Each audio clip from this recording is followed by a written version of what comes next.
उपासक सहनशील इतना होना चाहिए, आंतरिक विकारों का पूर्ण रूप से सहन करने का स्वभाव बना लेना चाहिए। आंतरिक विकार, काम वेदना, क्रोध की जलन, लोभ की प्रवृत्ति, मोह की ममता, अहंकार का मद, किसी भी वस्तु व्यक्ति स्थान को लेकर, और मात्सर्यता, किसी की उन्नति देखकर अंदर ईर्ष्या होना,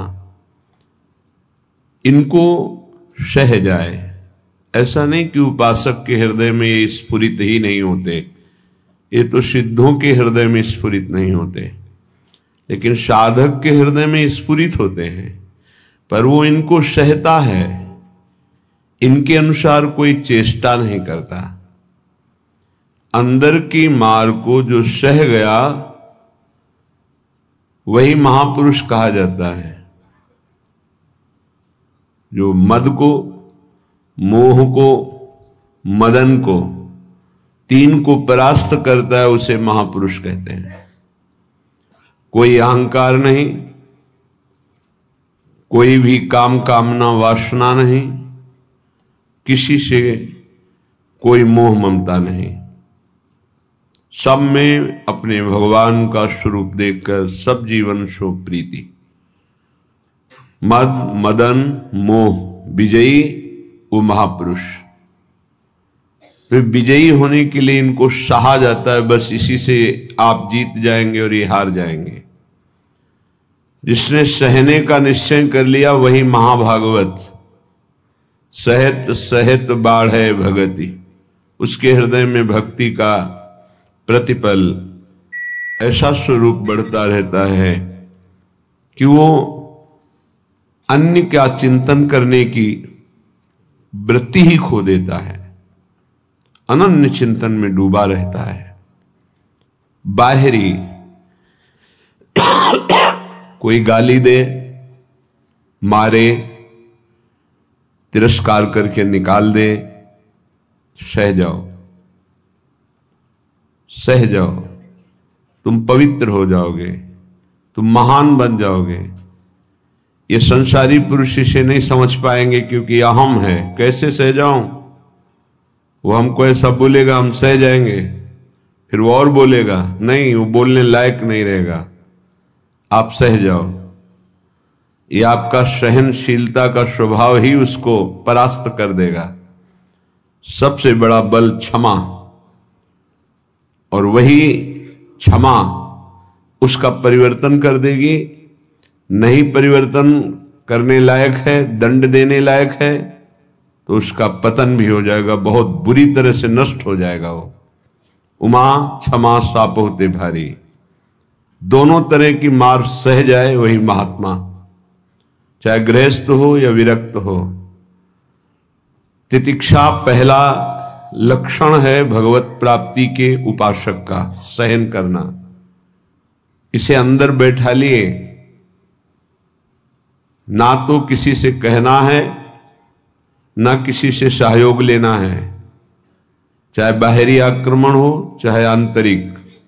चुपचाप अपने आराध्य देव का विधान देखना है, बस आप जीत जाओगे माया पर।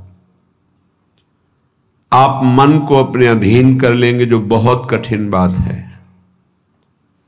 श्रीपाद प्रबोधानंद जी महाराज करुणा करके कह रहे हैं, अय उपासक, चांडाल स्वखरादिवद यदि जनाः कुर्वन्ति सर्वे तिरस्कारम दुर्विषहंच तेन नहि मे खेदस्तनीयानपि देवा दिव्य में च भूत निबहा प्राणाश्च दद्युर्महा स्नेहातुष्टमतो न मे गुरुतृषो श्री वृंदावनीये रसे। ऐ मित्र, ऐ सखे, मेरी बात मान ले।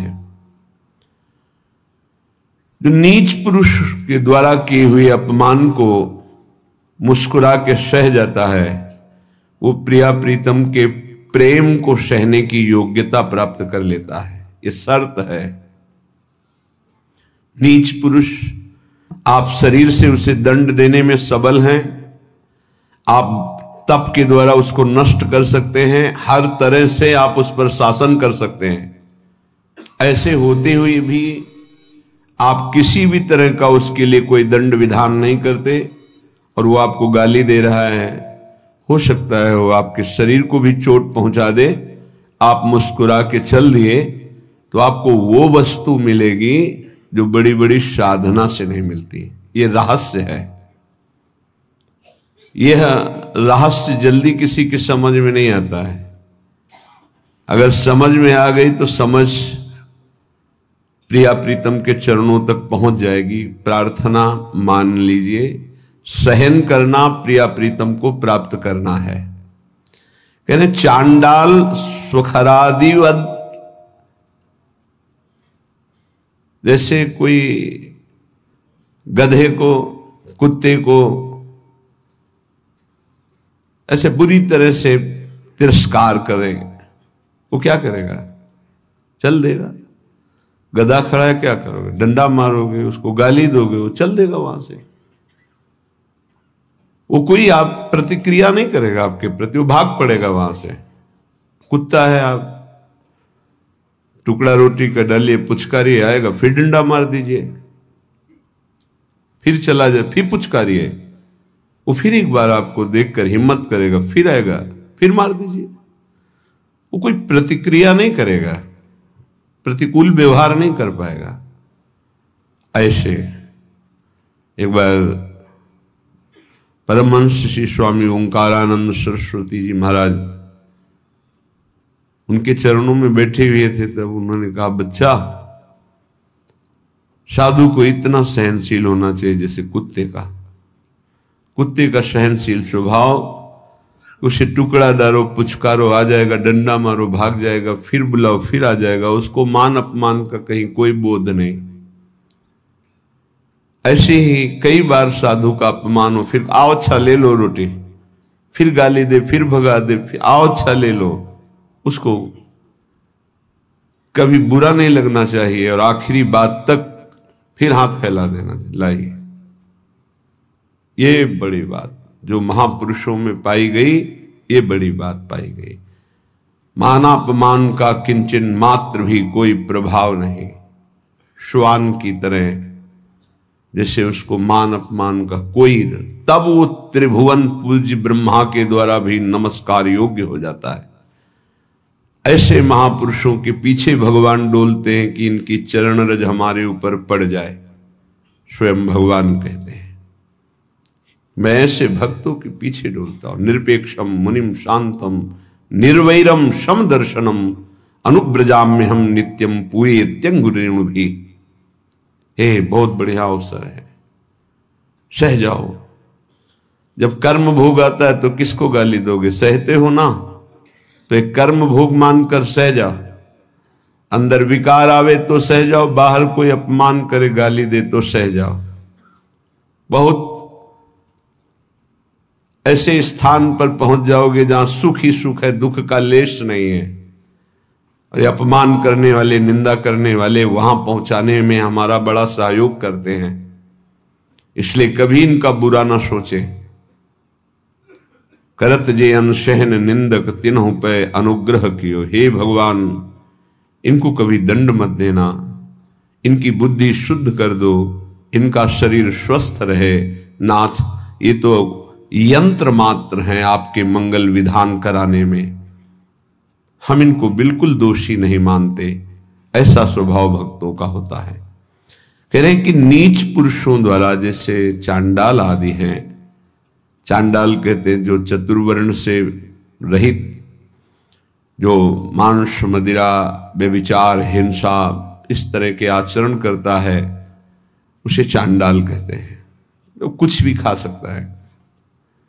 शास्त्रों में कुत्ते का मांस खाने वाला ऐसे नाना प्रकार के कुमार्गगामी प्रवृत्तियों में जो हर्षपूर्वक चलता है उसे चांडाल कहते हैं।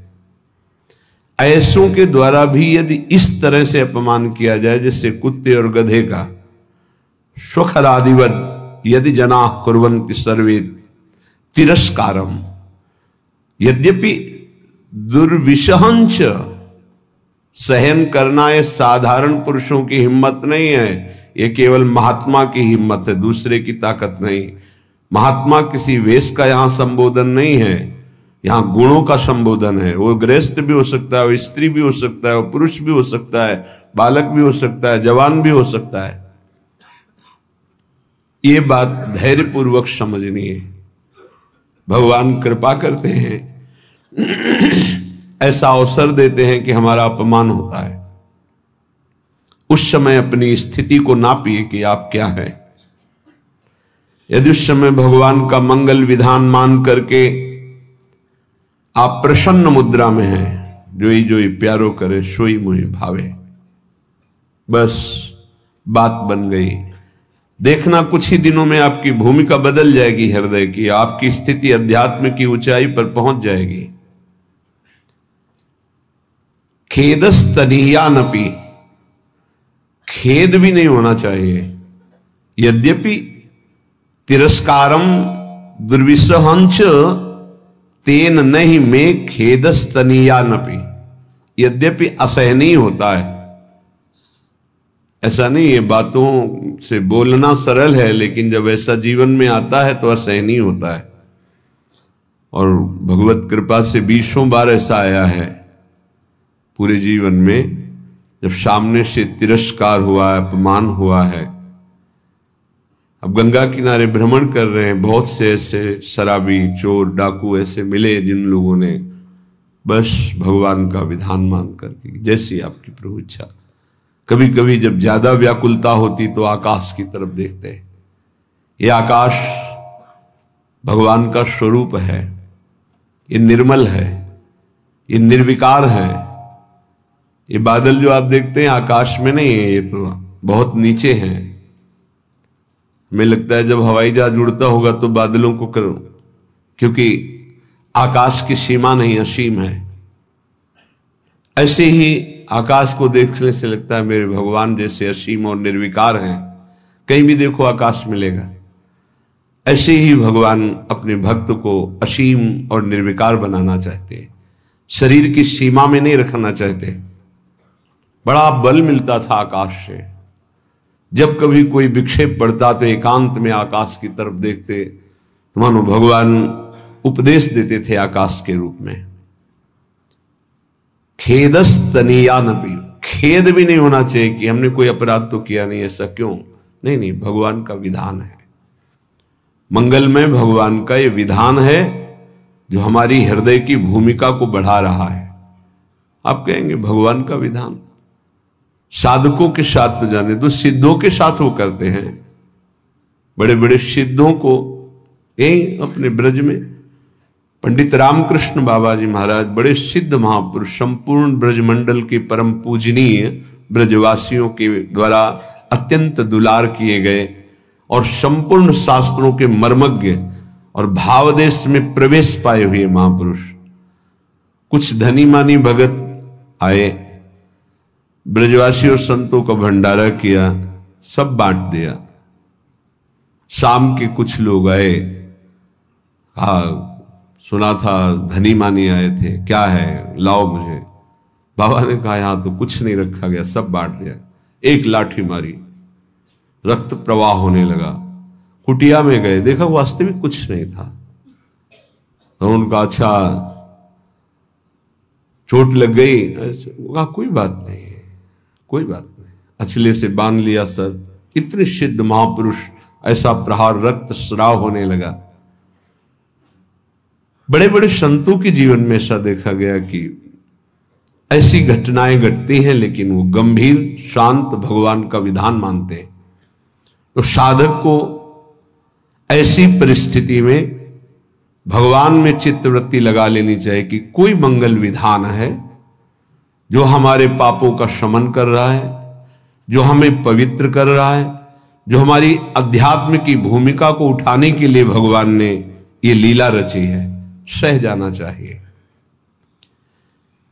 देवा देव्य इमे च भूत निवहा प्राणाश्च दद्युर्महास स्नेहास तुष्टमतो नमे गुरुतृषो श्री वृंदावनी ये रसे। वृंदावन में जितने वास करते हैं, चाहे वो पशु पक्षी हो, वृक्ष लता हो, या भगवान शिव गोपीश्वर के रूप में विराजमान, या जो भी देववृंद, व्यक्त अव्यक्त महापुरुष, मैं सबसे बहुत तृष्णाशील होकर के याचना करता हूं कि आप हमसे संतुष्ट हो जाएं और मुझे कभी किसी अपराध के कारण वृंदावन से बाहर ना निकाला जाए। ये वृंदावन का जो महायश है वो समापन की तरफ प्रार्थना कर रहे हैं। हे गोपीश्वर महादेव, हे समस्त खगमृग पशु पंछी, हे वृंदावन के व्यक्त अव्यक्त महापुरुषों, यदि मेरे से कोई अपराध बन गया हो या बन जाए तो यहां दंड दे देना, पर मुझे कभी यहां से निकालना नहीं, मुझे धाम से वंचित मत कर देना। मैं बहुत तृष्णाशील हूं, बहुत प्यास है हमारे अंदर प्रिया प्रीतम के प्रेम की, और वो केवल वृंदावन प्रेम समुद्र ही बुझा सकता है। इसलिए मुझे कभी अलग मत करना, कोई अपराध बन जाए तो मुझे यहां से निकालना मत। मेरे लिए और कोई संतोष विधान नहीं हो सकता। श्रीपाद कह रहे मुझे और कोई संतोष प्रदान नहीं कर सकता कि हमारे अंदर दिव्यता आ गई, सिद्धियां आ गई, संतुष्ट हो गया। नहीं नहीं, मुझे केवल वृंदावन चाहिए। ये तो प्रार्थना की, दो पंक्ति में उपदेश सहनशीलता का, दो पंक्ति में प्रार्थना, ये सबको करनी चाहिए। दो पंक्ति अपने आचरण में उतारने चाहिए, दो पंक्तियों की प्रार्थना करनी चाहिए। कई बार प्रार्थना में बताया है कि ऐसी प्रार्थना करके कि मन वचन कर्म से अगर कोई अपराध बन गया हो तो हे वृंदावन धाम, हे वृंदावन धाम के व्यक्त अव्यक्त महापुरुषों, जाने अनजाने में मन वाणी शरीर से जो कोई चेष्टा आपके विपरीत हुई हो क्षमा करना, और मुझे धाम की कृपा से कभी वंचित मत होने देना। आगे उपदेश कर रहे हैं। भ्रातः समस्तान्य साधनानि विहाय वृंदावनम स्वाश्रयस्व यथा तथा प्राक्तन वासनावास शरीरम वाणी हृदयम विचेष्टता। भाई भ्राता, हे भाई, मैं बहुत अनुभव करके बता रहा हूं। समस्तान्य साधनानि विहाय, साधनों को बल छोड़ दो। ये अहंकारी को समझ में नहीं आता। उसको लगता है कि अगर साधन का बल छोड़ दिया तो साधन में रुचि नहीं रहेगी, तो बात फिर कैसे बनेगी, फिर तो असाधन हो जाएगा। मतलब आप शरणागत नहीं हो। इष्ट का बल नहीं है, आपकी क्रियाओं का बल है। आप जिसे साधन कहते हो वो क्रिया बल है। क्रिया बल है तो कितनी भी पवित्र क्रिया हो वो मूढ़ता नहीं छूटती, और मूढ़ पुरुष कभी परम पद का अधिकारी नहीं होता। अहंकार विमूढ़ात्मा करता हमिति मन्यते, मैं ये करता हूं ऐसा भाव मूढ़ता को बनाए रखता है, और मूढ़ पुरुष कभी परम पद में आरूढ़ नहीं होता। तो क्या करे, साधन छोड़ दे? नहीं, साधन छोड़ने की बात नहीं कह रहे, साधन का आश्रय छोड़ने की बात कह। आश्रय भरोसा लाडली का, और उन्हीं की कृपा से साधन चल रहा है। सर्वेषु साधन वरेषु चिरम निराशा, हरिवंश महाप्रभु कहते हैं। सोई यहां श्रीपाद प्रभु जो वृंदावन रस को समझा, उसको ये अनुभव हुआ कि भरोसा केवल लाडली का। आज हमारी बुद्धि साधन में लगी, कल असाधन कर बैठे तो सब साधन चौपट हो जाए। ऐसे ऐसे असाधन हो जाते हैं। भरोसा, गोरे चरणारविंद का। मेरे बल श्री वृंदावन रानी, जाहि निरंतर मोहन सेवत बन विनोद सुखदानी। मेरे बल श्री वृंदावन रानी, जिनकी चरण कृपाते पाई कुंज केली रससानी। जो संभाव्यो विरंचि नारद शिव स्वयं भुआ देर नया, वो चरणारविंद सेवन करने का अधिकार मिल गया। जिनकी कृपा को मात्र से कोई साधन बल नहीं, जिनकी चरण कृपा ते पाई कुंज केली रससानी। अब तो मन वचन कर्म से मैं बिक गई अपनी स्वामिनी के हाथ। जैसे रूप लाल हित हाथ बिकानी, निधि पाई मनमानी। मेरे बल श्री वृंदावन रानी, भ्राता समस्तान्य साधनानि विहाय वृंदावनम स्वाश्रयस्व। क्यों ऐसा क्यों? क्योंकि किसी दिन गलबैया दी हुई युगल सरकार आएंगे और आपको निहाल कर देंगे। पड़े रहो दरवाजे पर। कदावा खेलंतो ब्रज नगर वीथीषु हृदयम हरंतो श्री राधा। ब्रजपति कुमारो शुक्लतिना, श्री राधा और ब्रजपति कुमार श्री श्याम सुंदर कभी गलबैया देकर खेलते खेलते आएंगे और आपको वो दे देंगे जो बड़ी बड़ी साधनाओं से नहीं मिलता। इसलिए पड़े रहो ब्रजरज में, ब्रजरज का आश्रय ले लो। कदावा खेलंतो ब्रज नगर वीथीषु हृदयम हरंतो श्री राधा। तुम्हारे हृदय का ही अपहरण कर लेंगे, हृदय निकुंज बना देंगे। इसलिए भ्राता समस्तान्य साधनानि विहाय वृंदावनम स्वाश्रयस्व। दृढ़ता पूर्वक वृंदावन का आश्रय ले लो। यहां वास की बात नहीं, आश्रय की कहे। कोई भी आश्रय ले सकता है, दूर रहकर भी आश्रय ले सकता है। यथा तथा प्राक्तन वासना वात शरीरम वाणी हृदयम विचेष्टता। जैसे बने वैसे। बड़ी बात कहे। अब वास की बात कहे। पहला आश्रय का पहली पंक्ति, दूसरी पंक्ति वास की। जैसे भी तुम्हारी स्थिति, तुम वासना से वशीभूत हो, शरीर वाणी हृदय अच्छी स्थिति में बुरी स्थिति में, इच्छा है अनिच्छा है, जैसे भी हो तुम चिंता मत करो। तुम केवल आजीवन वृंदावन वास कर लो। एक में आश्रय कहा पहली पंक्ति में और दूसरी में वास की बात। यथा तथा शब्द, जैसे हो, भोगी हो, योगी हो, वासना हो, उपासना हो, अच्छी स्थिति है, बुरी स्थिति है, छोड़ो तुम। जैसे हो आजीवन वृंदावन वास कर लो। वाणी हृदय शरीर जैसी स्थिति में है, तुम्हें निश्चित भगवत प्राप्ति होगी वृंदावन वास मात्र से। ये श्रीपाद श्री ध्रुवदास जी, वृंदावन दास जी, महाप्रभु हरिवंश चंद्र जी, बड़े बड़े महापुरुषों ने वृंदावन की महिमा को ऐसा देखा है। तादृक् कामो भवतु भगवन् येन कस्यांचिदेणी दृश्यासक्तोऽप्यः न बहिर्यामि वृंदाटवीतः।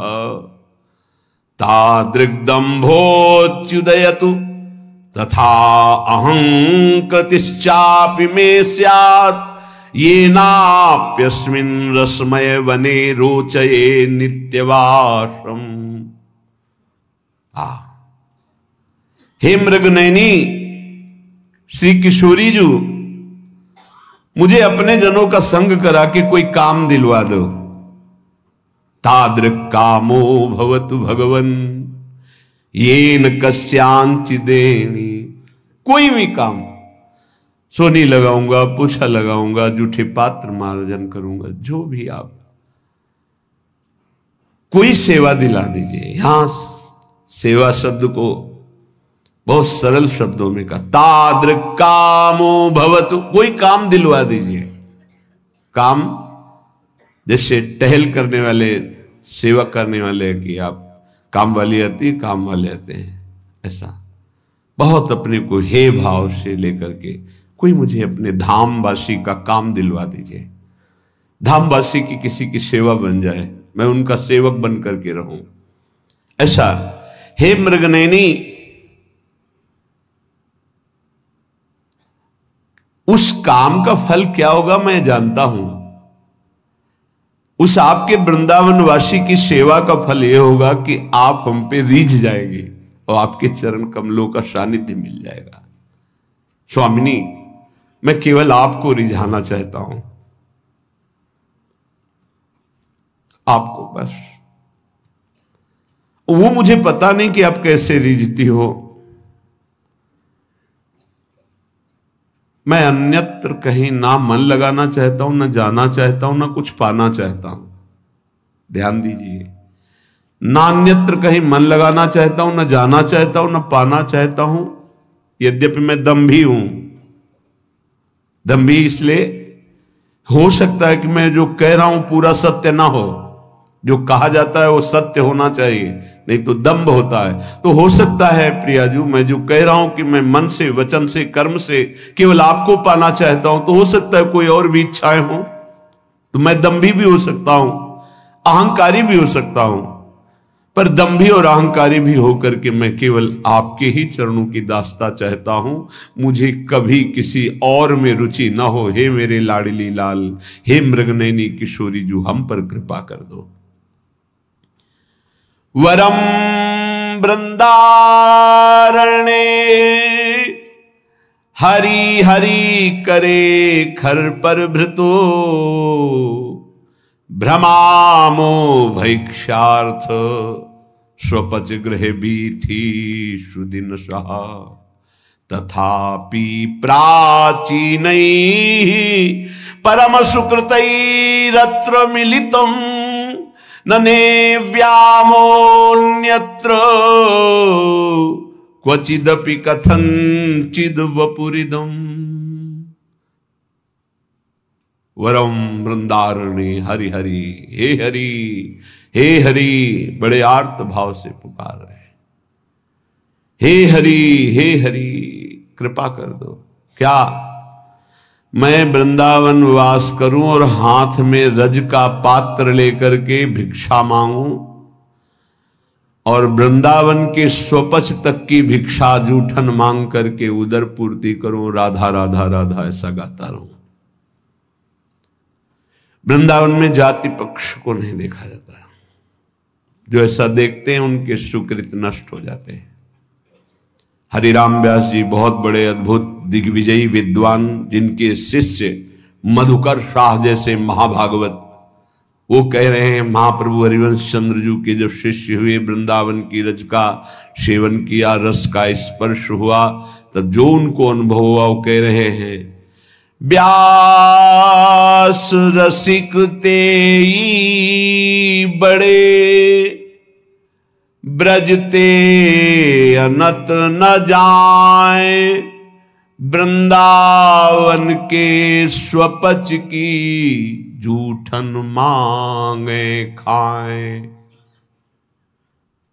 वही सबसे बड़े रसिक हैं जो ब्रज की सीमा के बाहर नहीं जाते और वृंदावन के स्वपच तक की जूठन मांग करके खाते हैं। देहाभिमान रहित अवधूत स्थिति। व्यास मिठाई विप्र की में लागे आग, वृंदावन के स्वपच लो जूठन खइए मांग। आग लगे बाहर के विप्र की दी हुई मिठाई में, लेकिन वृंदावन की स्वपच की जूठे टुकड़े मिल जाए तो निहाल हो जाओगे। कितना भी हो, थोड़ा सा देह भाव बना रहता है। जैसे संन्यास मार्ग में तो इसकी पुष्टता होती है कि जब पवित्र भिक्षा ना मिले 3 दिन, तब दूसरे वर्ण की, वो भी पकवान, जब 3 दिन उनकी भिक्षा न मिले तो तीसरे वर्ण में फल और मिठाई आदि। चौथे वर्ण से निषेध है। और सन्यास, दंड सन्यास केवल ब्रह्मणत्व को ही प्राप्त होता है। श्रीपाद यहां कह रहे, वरम वृंदारण्य हरिहरि करे खर पर भ्रतु भ्रमामो भैक्ष्यार्थ स्वपच ग्रह वीथीषु दिन स्वाहा। प्रभु मेरी ऐसी स्थिति कर दो। ये छोटी स्थिति नहीं है, ये बड़ों की स्थिति होती है। जिसे आप छोटा समझते ना, ये बहुत ऊंची स्थिति के महापुरुषों की स्थिति होती है। कह रहे हाथ में रज का पात्र हो। एक प्रार्थना है, यदि आप विरक्त हैं, वृंदावन वास करते हैं, तो रज के पात्र में ही जल और भोजन का सेवन करें। यहां ब्रज की रज से बने हुए पात्र में जल और भोजन, जो प्रसाद आप लेते हैं, वो आपकी बुद्धि को शुद्ध करके प्रिया प्रीतम में अनुराग प्रदान करेगा। पाने मात्र से ये बहुत बड़ा साधन माना जाएगा। यदि आप रज के, हमें लगता है प्राय ऐसा ही होगा कि अपने सब विरक्त जन उसी में रज के पात्र में ही प्रसाद पाने का, बहुत पहले से ऐसा विधान है, तो शायद ऐसा ही सब चल रहा होगा, ऐसा ही होता होगा। प्रसाद पाने का रज में ही तो सब पाते होंगे, पात्र में। खरपरा जो रज का बना हुआ है, प्रतिदिन लेकर, अच्छा भिक्षा भी आती है, माधुकरी आती है, मांगने जाते हैं। हाँ, तो उसमें तो नहीं पूछा जाता कि कौन से किन घरों में, सब। हाँ, भ्रमामो भैक्ष्यार्थ, एक भी टुकड़ा अगर ब्रजवासी का अपने भोजन प्रसाद में श्री जी के प्रसाद के साथ है, वो अमृत समझना। ये पूज्य सदगुरुदेव भगवान की वाणी की प्रारंभ की बात, कि यदि ब्रजवासियों के टूक उदर में नहीं गए तो नीलपीत झगा का साक्षात्कार करने की सामर्थ्य किसी साधन में नहीं आती, वो उन्हीं के टुकड़ों से आती। इसीलिए बड़े बड़े संत आजीवन ब्रजवासियों के चरणों में झुकते रहते हैं। है इस रज में जन्मे हुए ब्रजवासियों के महिमा का कुछ है ऐसा प्रताप, जिस पर वो प्रसन्न है, जिसको वो भाव या डांट फटकार से भी टुकड़ा दे देते हैं, वो प्रियालाल के प्रेम में डूबने की योग्यता प्राप्त कर लेता है। व्यवहार नहीं रखना, अपराध बन जाएगा, क्योंकि इनके व्यवहार को केवल नंद नंदन ही झेल सकते हैं, दूसरे नहीं। इनके व्यवहार को ना देखना, इनके व्यवहार को क्षमता नहीं कि तुम देख पाओ, इनके व्यवहार को देखकर तुम्हारा दोष दर्शन हो जाएगा। इसीलिए महाप्रभु चैतन्य देव जब यहां किसी को भेजते थे, तब कहते थे ब्रजवासियों पर निर्दोष दृष्टि रखना। वो उसी हाथ से अपने बालक को शौचा रही है और बिना प्रक्षालन के रोटी दे रही है, तो भी दोष दर्शन मत करना। बहुत बड़ी उपलब्धि है ब्रज टूक की, ब्रज के अन्न की, जो ब्रजवासी। आज भी हमारे गुरुदेव भगवान का जो श्री जी का भोग लगता है, तो तेहरा में भिक्षा के द्वारा, पहले भी सुबह 8 बजे जाते थे, 2-3 घंटे में पूरे गांव से जो 2-4-5 किलो आटा मिलता है, ऐसे ऐसे ब्रजवासी देते हैं। ऐसे कि बच्चा लेके आया, कढ़ाई में जो ऐसे ऐसे किया जाता है, करछुली कहते हैं, करछी, वो आधा तो चलने में गिर गया, छोटा बालक आधा के झोली में पड़ा, मतलब एक रोटी का धुरन, पूरे गांव से मांगने पर 5-6 किलो। वो जितने दिन चला फिर वैसे, वो तब जाकर के उस वस्तु की अनुभूति होती है। ये रबड़ी रसगुल्ला ये सब दूसरा अनुभव कराएंगे, लेकिन ब्रजवासियों का टूक जो जाएगा, वो प्रिया प्रीतम के लिए रोना सिखा देगा। वो क्यों रो रहे हैं उसका कुछ पता ही नहीं है, कोई चाह, कोई मांग, कुछ, कोई दर्द, कोई परेशानी, कुछ नहीं जानते हो। आगे लिख रहे हैं, वो महान सुकृति होता है, वो महान होता है। ये जो वृत्ति है ना, ब्रजवासियों के दरवाजे पर खड़े होकर उनका टूक मिला, और वो जब हृदय में जाता है तो पापों का नाश करके महान सुकृत उदय करता है। कौन सा सुकृत? वो कदावा खेलंतो ब्रजनगर वीथी सुहृदयम हरंतो श्री राधा ब्रजपति कुमारो सुकृति नहा। श्री हरिवंश प्रसिद्ध धर्म समुझे न अलप तप, समझो श्री हरिवंश कृपा सेवो धर्मिन जप। रसिकों का जप करो, रसिकों का सेवन करो, रसिकों को समझो, उनकी आज्ञा का पालन करो, तब समझ पाओगे हरिवंश धर्म। श्री हरिवंश प्रसिद्ध धर्म समझना, अलप तप, छोटी तपस्या वाला नहीं समझ सकता। आगे जो बहुत बड़ी बात करे कि यदि मुझे प्रारब्धानुसार कोई बहुत बड़ा ब्रह्मा का पद या ऐसा वैभव मिले और कहा जाए कि धाम छोड़ दो, ये वैभव स्वीकार करो, तो ऐसा मैं स्वीकार नहीं कर सकता। ब्रज के पात्र में स्वपच के घर से जूठन मांगकर खाकर वृंदावन वास करूंगा और राधा राधा उच्चारण करूंगा। ये रहनी, ये सहनी प्रियालाल की प्राप्ति करा देती है। प्रियालाल की प्रेम की प्राप्ति सबसे दुर्लभ बात है। ज्ञान विज्ञान अन्य साधनों का अनुष्ठान करके मोक्ष पदवी तक प्राप्त करना कठिन है, पर वो भी सुलभ हो सकता है। पर प्रेम प्राप्त करना सबसे कठिन बात है। वो ऐसे प्राप्त होता है, वृंदावन प्रेम समुद्र, प्रेम धाम है। पूज्यपाद उड़िया बाबा जी से कहा कि प्रेम किसे प्राप्त होता है और प्रेमी क्या मांग करता है, प्रेमी की मांग क्या होती है और प्रेम किसे प्राप्त हो। जिसे प्रेम मिलता है वही प्रेमी होता है। प्रेम किसे प्राप्त होता है और प्रेमी की मांग क्या होती है। यहां कह रहे हैं, जो केवल निरंतर भजन चिंतन में आसक्त रहता है उसे भगवत प्रेम प्राप्त हो जाता है। और जिसे भगवत प्रेम प्राप्त होता है वो ना इहलोक ना परलोक ना अणिमादि सिद्धियां ना मान सम्मान कुछ नहीं प्राप्त करता। केवल एक चाह रहती है कि मेरा निरंतर चिंतन बना रहे, बस अनन्य चिंतन, अनन्य चेता सततम। पकड़ो इस बात को। अंदर से तुम्हारा चिंतन क्या चल रहा है। बाहर से आपकी सब सेवाएं हैं, पवित्र हैं, मंगल है, ठीक है। बात अंदर की, बाहर से शरीर पवित्र होने की बड़ी सुंदर सेवाएं हैं। अंदर चिंतन अगर राधा वल्लभ श्री हरिवंश, राधा वल्लभ श्री हरिवंश नहीं चल रहा है तो अभी अधूरा है कार्यक्रम। एक टांग के बल कैसे चला जाता है जानते हो, देखते हो कितने कष्ट पर चलते हैं। दो टांगों से कितनी आराम से चला जाता है। दो पंखों से पक्षी आकाश की यात्रा करता है। ऐसे ही शरीर से सेवा और मन से सुमिरन, इन दोनों से अध्यात्म की ऊंचाई पर पहुंचा जाता है। यदि शरीर से सेवा नहीं तो मन के सुमिरन में आप जो लगे हुए हैं उसमें संपूर्णतः आप नहीं लग पाएंगे। सेवा की अत्यंत आवश्यकता बड़े बड़े सिद्धों ने की। अगर शरीर सेवा में लगा, मन सुमिरन नहीं, तो सेवा में आप टिक नहीं पाएंगे, आपकी वासनाएं गिरा देंगी आपको। दोनों अत्यंत आवश्यक है, शरीर से सेवा और मन से सुमिरन। चाहे गृहस्थ हो चाहे विरक्त हो, अपनी अपनी पद्धति, निवृत्ति मार्ग परक सेवा, प्रवृत्ति मार्ग परक सेवा। जो शरीर से सेवा और मन से सुमिरन करते हुए एक ही मांग करता है कि मेरे सेवा और सुमिरन में कभी बाधा न पड़े, ना इहलोक ना परलोक ना अणिमादि सिद्धियां ना मान सम्मान, मुझे कुछ नहीं चाहिए, वही भगवत प्रेम को प्राप्त करता है।